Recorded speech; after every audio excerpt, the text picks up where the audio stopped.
এই গরমের মধ্যে আমি সুন্দর করে সাজগোজ করে চলে এসেছি ঘুরতে। সেজন্য সকাল সকাল ঘুম থেকে উঠে রেডি হয়ে নিয়েছি। খেয়ে নিলাম একটা লস্যি। হঠাৎ করে যা গরম পড়েছে, এই লস্যি ছাড়া আমার আর গতি নেই। আমরা যাচ্ছি দক্ষিণেশ্বর, তাই দমদম স্টেশনে চলে এসেছি ট্রেন ধরার জন্য। এরপর দক্ষিণেশ্বর থেকে যাব বেলুড় মঠে। বেশ ভালো লাগছে, অনেকগুলো দিন পর যাচ্ছি মায়ের কাছে। চলো, দেখতে দেখতে পৌঁছে গেছি গন্তব্য স্টেশনে। এবার এই স্কাইওয়াক দিয়ে কিছুটা হাঁটা পথ, ওই 10-15 মিনিট মতো লাগবে। সাইডে বেশ অনেকগুলো দোকানপাট আছে, সেগুলো দেখতে দেখতেই পৌঁছে যাব। এই বসন্তকালে চারিদিকটা কিন্তু দেখতে বেশ ভালো লাগে। তার উপর থেকে আমার মনে হয় ভিডিওতে দেখতে যেন আরো বেশি সুন্দর লাগে।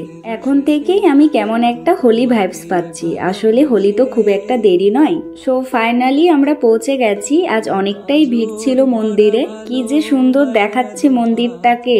এদিক ওদিক না তাকিয়ে প্রথমেই চলে এসেছি ফোনগুলোকে জমা দিতে। প্রথমেই আমরা চলে গেছিলাম মন্দিরের ভিতরে। মাকে দর্শন করে অনেকটা সময় কাটিয়ে এখন এসেছি বাইরে। এই লেকের সামনে থেকে মায়ের মন্দিরটাকে দেখতে কিন্তু ভীষণ সুন্দর লাগে। যখন মন্দির থেকে বেরিয়ে যাই, এখানে অনেকটা সময় আমি কাটাই। আমার এই জায়গাটা খুব ভালো লাগে। কি যে গরম পড়েছে, 2 মিনিট অন্তর অন্তর শুধু ঘাম মুছতে হচ্ছে।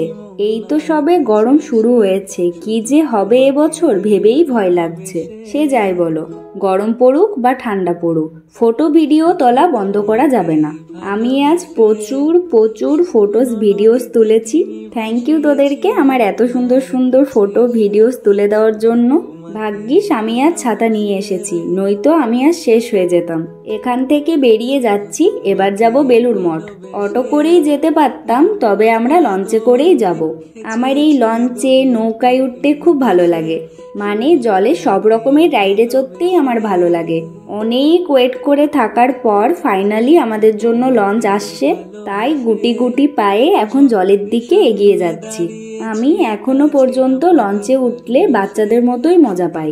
আমার আজ এতটাই গরম লাগছিল, মনে হচ্ছিল গঙ্গায় একটা ঝাঁপ দিই। পৌঁছে গেছি বেলুড় মঠে। রাস্তাগুলো এতটাই সুন্দর ছিল, তার উপর থেকে আবার বসন্তকাল। এতবার দক্ষিণেশ্বর এসেছি, কিন্তু এই প্রথমবার আমি বেলুড় মঠে এলাম। কিন্তু দুঃখের কথা কি আর বলবো, আমরা যখন গেছিলাম তখন মঠ বন্ধ হয়ে গেছিল। এরপর আবার খুলবে গিয়ে 3 ঘন্টা পর। আমি তো ভাবতাম বেলুড় মঠ সারাদিন খোলা থাকে। কি আর করা যাবে, বাইরে থেকেই কিছু ফটো ভিডিও তুলে চলে এসেছি। এরপর একটা অরেঞ্জ আর একটা আমের আইসক্রিম নিলাম।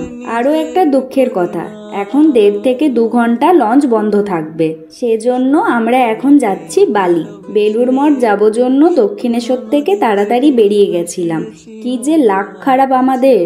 এখন আবার ওয়েট করছি ট্রেনের জন্য। ডাইরেক্ট দমদম যাওয়ার ট্রেন ধরে নেব।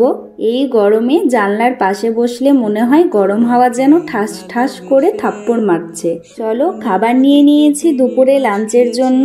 আজকের ব্লগটা বেশ এটুকুই। দেখা হচ্ছে নেক্সট ব্লগে। টাটা।